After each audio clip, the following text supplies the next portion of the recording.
So hello friends, आज हम फिर से एक अपने नए बीएससी डिफरेंशियल इक्वेशन के साथ आए हैं। जो हमारा क्वेश्चन नंबर 3 है। क्वेश्चन है x into log x into D Y upon D x plus Y equals to log X square. तो हर बार की तरह जो हम अपना सबसे पहला चीज़ लिखते हैं गिवन डिफरेंशियल इक्वेशन, वही हम लिखेंगे।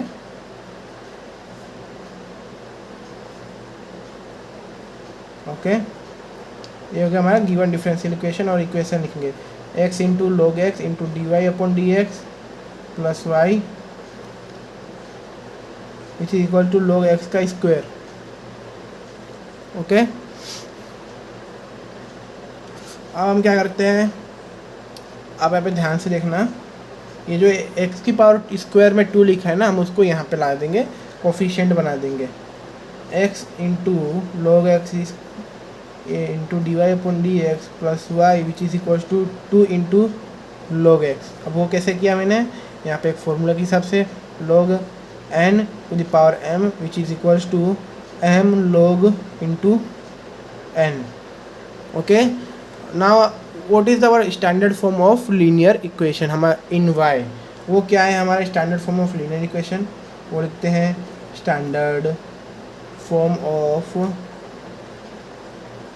linear equation in y is dy upon dx plus py equals to में q। ओके, सो अवर dy upon dx हम लिखते हैं। अब इसमें हमारा इक्वेशन के हिसाब से हम आगे सॉल्व करेंगे। जैसा हमने आगे वाले क्वेश्चन में देखा था कि मैंने डायरेक्ट जो है कि वैल्यू लिख दी थी y upon x into log x equals to 2 log x upon x into log x. Okay, अब ये हमारा कैसे आया, हम इसको सिंप्लीफाइड कर देते हैं। ठीक है, पहले हम लिखेंगे x into log x into D Y upon D x plus Y, और अपॉन में क्या आएगा हमारा x into log x which is equals to 2 log x upon x into log X. ठीक है, ये लिखेंगे ना। अब इन दोनों टर्म को हम सेपरेट कर लेते हैं। ऐसे log x upon x log x into D Y upon D x plus Y, sorry D Y upon D X जो है इसके साथ ही आएगा। ओके, मिस्टेक हो गई थोड़ी सी।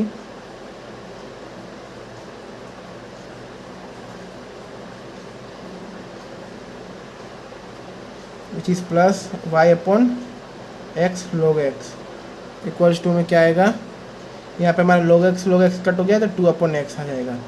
ठीक है, अगर हम नहीं काटेंगे तो ऐसा ही हमारा 2 log x upon x log x आएगा, और ये log x और ये x log x कट हो जाएगा तो d Y upon D x plus y upon x into log x आएगा इक्वल्स टू में 2 अपॉन एक्स आ जाएगा, जो हमारा इक्वेशन 1 बन जाता है।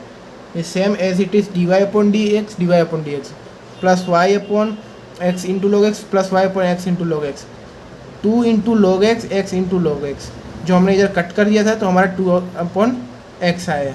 ओके, इक्वेशन 1 में। ठीक है,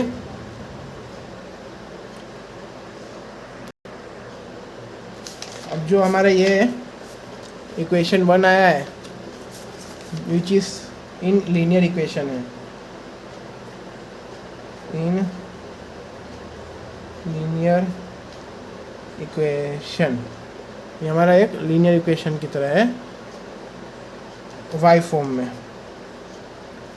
okay, the standard form of linear equation is y is d Y upon D x plus p y equals to में q। तो हम अब इसको कंपेयर करेंगे।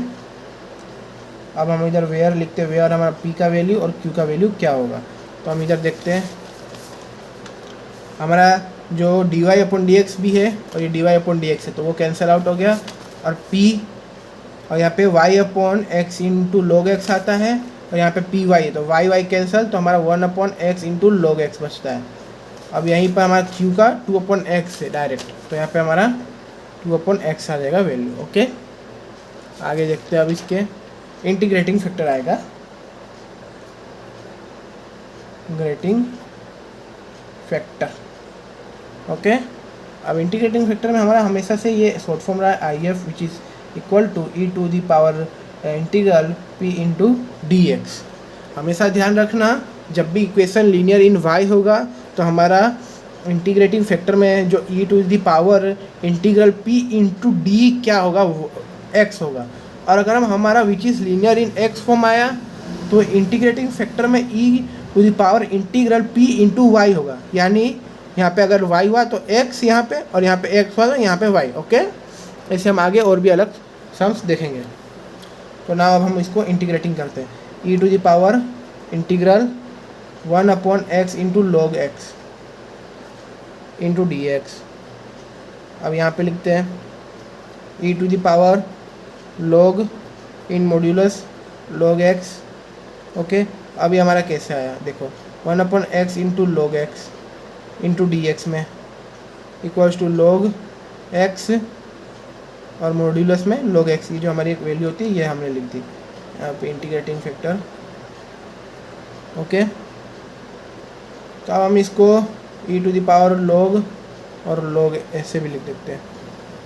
ठीक है, तो यहाँ पे लॉग एक्स आएगा। हम इसको simply as it is log x भी लिख सकते हैं।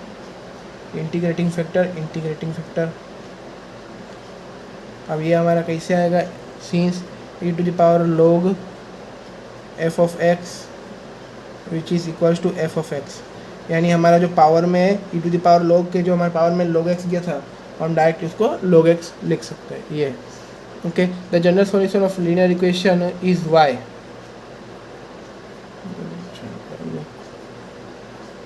सॉल्यूशन ऑफ लीनियर इक्वेशन क्या है हमारा, is y. Radhe Shyam. Okay, so therefore d Y upon D x plus p y which is equals to q, जो यहाँ पे हमने लिखा है ये वाला, is y into integrating factor which is equals to integral q integrating factor into dx plus c. The general solution of 1 is क्या होगा, y into log x। हमारा इंटीग्रेटिंग फैक्टर जो आया हमारा यहाँ पे log x, वो इक्वल्स टू क्यू की वैल्यू हमारी क्या थी 2 अपॉन एक्स, ये पे आइए 2 अपॉन एक्स, इंटीग्रेटिंग फैक्टर फिर से log x फिर डी एक्स का फिर प्लस में c। ओके,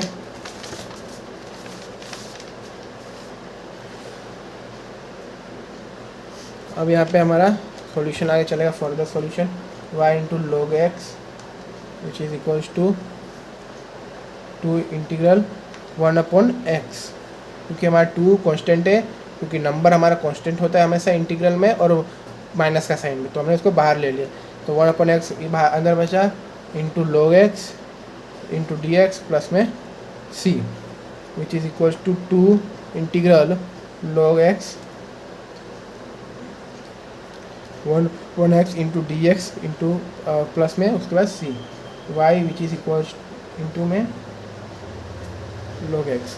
ओके, ये हमारा हुआ। अब हम यहाँ पे क्या करेंगे, y log x equals to 2 integral में इसको हम t पुट करेंगे इंटू डी टी प्लस में c।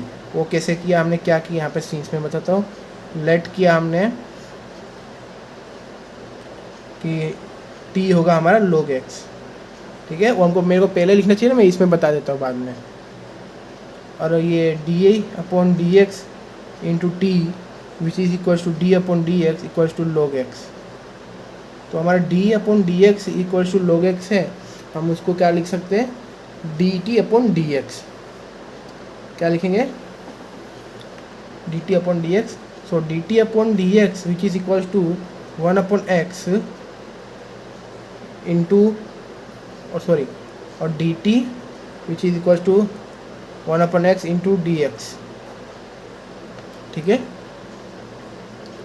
ये लिख देंगे therefore y log x which is equal to 2। अब हमारा t की वैल्यू क्या है, हमारा t क्या है,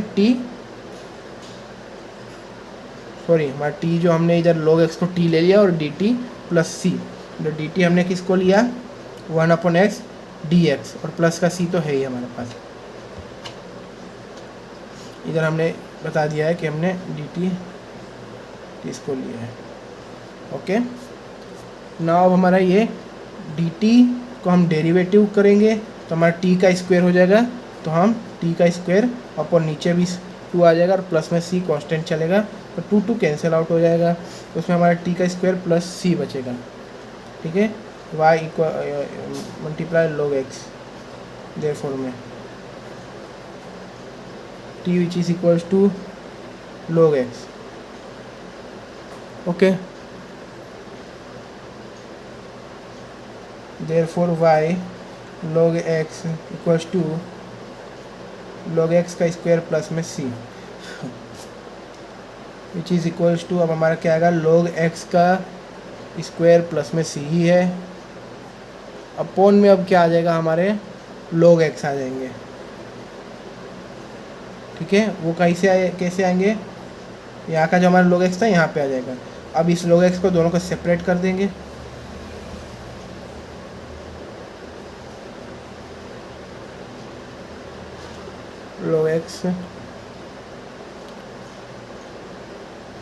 log x का ये हमारा स्क्वायर था,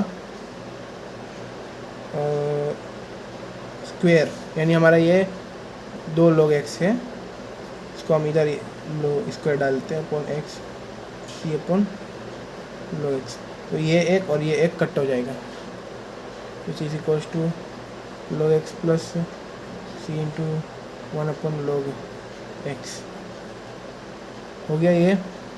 अब यहाँ पे आएगा log x प्लस में c इंटू log x का माइनस का 1 इनवर्स में equals to log x plus c upon log x, ये भी लिख सकते हैं, तो डायरेक्ट इसको मल्टीप्लाई करने पे आ जाता है हमारा y y y y। Okay, ये हमारा आंसर हुआ, फाइनल आंसर।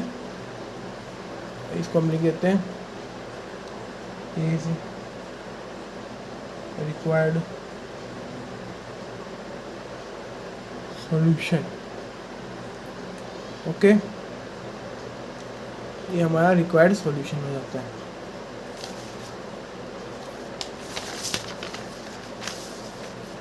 ये हमारे यहाँ से क्वेश्चन चालू हो रहा है।